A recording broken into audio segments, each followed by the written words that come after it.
ഇന്നത്തെ ദൈവവചന ധ്യാനത്തിനായി 100-ാം സങ്കീർത്തനത്തിന്റെ 3-ാമത്തെ വചനം.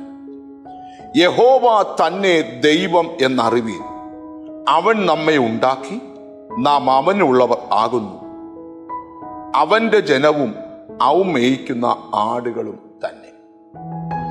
ഒരു ഇടയന്റെ കൈക്കീഴിൽ ആട്ടിൻ പറ്റം എങ്ങനെയായിരിക്കുന്നു, അങ്ങനെയാണ് ദൈവത്തിലായിരിക്കുന്ന ഒരു ദൈവ പൈതൽ എന്ന് സങ്കീർത്തന പുസ്തകം നമ്മെ വെളിപ്പെടുത്തുകയാണ്. ഒരിടയൻ എങ്ങനെ ആടുകളെ മേയിക്കുമോ, ആ ആടിന് എന്തെല്ലാം വേണമോ, ആടിൻ്റെ ദൈനംദിന ജീവിതത്തിലെ ആവശ്യങ്ങൾ, ആടിന് ശത്രുക്കളിൽ നിന്നുള്ള സംരക്ഷണം, ഇതെല്ലാം ഒരു ഇടയനാണ് കൊടുക്കുന്നത്. 23-ാം സങ്കീർത്തനം ദാവീദ് ചമയ്ക്കുമ്പോൾ ദാവീദ് പറയുന്ന ഒരു ഭാഗമുണ്ട്, യഹോവ എൻ്റെ ഇടയനാകും. ദാവീദിന്റെ ഏറ്റവും വലിയ ധൈര്യം എന്താന്ന് ചോദിച്ചാൽ, ഞാൻ ഒറ്റയ്ക്കല്ല, എനിക്കൊരു ഇടയനുണ്ട്.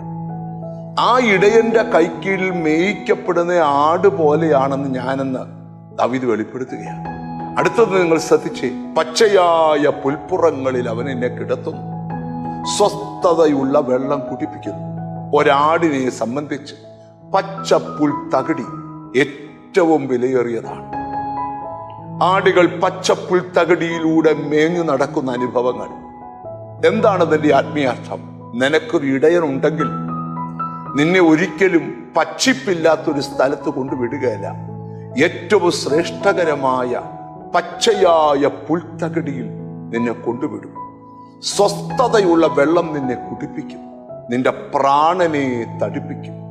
ഇടയന്റെ വടിയും കോലും നിന്നെ ആശ്വസിപ്പിക്കും. എന്താണ് ഇതിന്റെ ആകെ തൂക്കം?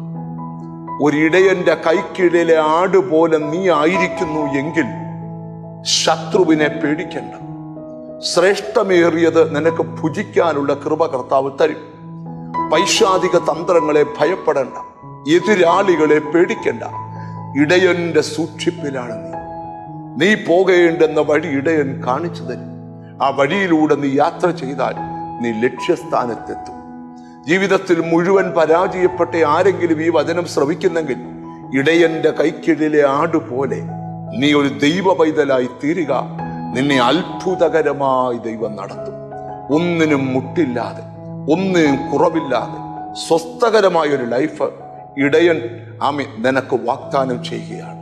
നമുക്ക് ആ ഇടയനോട് ചേർന്നിരിക്കാം, കണ്ണുകളെ അടയ്ക്കാം. ഞങ്ങളുടെ കർത്താവേ, സ്വർഗസ്ഥ പിതാവേ, അങ്ങ് ഞങ്ങളുടെ ദൈവമാണെന്നും ഞങ്ങൾ അങ്ങ് മേയ്ക്കുന്ന ആട്ടുംപറ്റമാണെന്നും ഞങ്ങൾ ധ്യാനിച്ചു.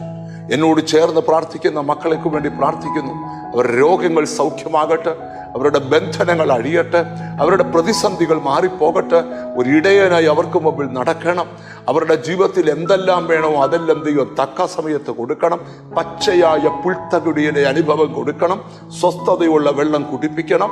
പ്രാണനെ തണുപ്പിക്കണം. ഒന്നിനും മുട്ടുവരാതെ കാക്കണം. എന്നോട് ചേർന്ന് പ്രാർത്ഥിക്കുന്ന മക്കളെ നിന്റെ നാമം ചൊല്ലി പിതാവിൻ്റെയും പുത്രന്റെയും പരിശുദ്ധാത്മാവിന്റെ നാമത്തിൽ അനുഗ്രഹിച്ച് പ്രാർത്ഥിക്കുന്നു. അവർ അനുഗ്രഹിക്കപ്പെടട്ടെ, യേശു ക്രിസ്തുവിൻ നാമത്തിൽ തന്നെ. ആമേൻ. ഇടയനാൽ മേയിക്കപ്പെടുന്ന ഒരാടായി മുന്നോട്ട് പോകാം. God bless you.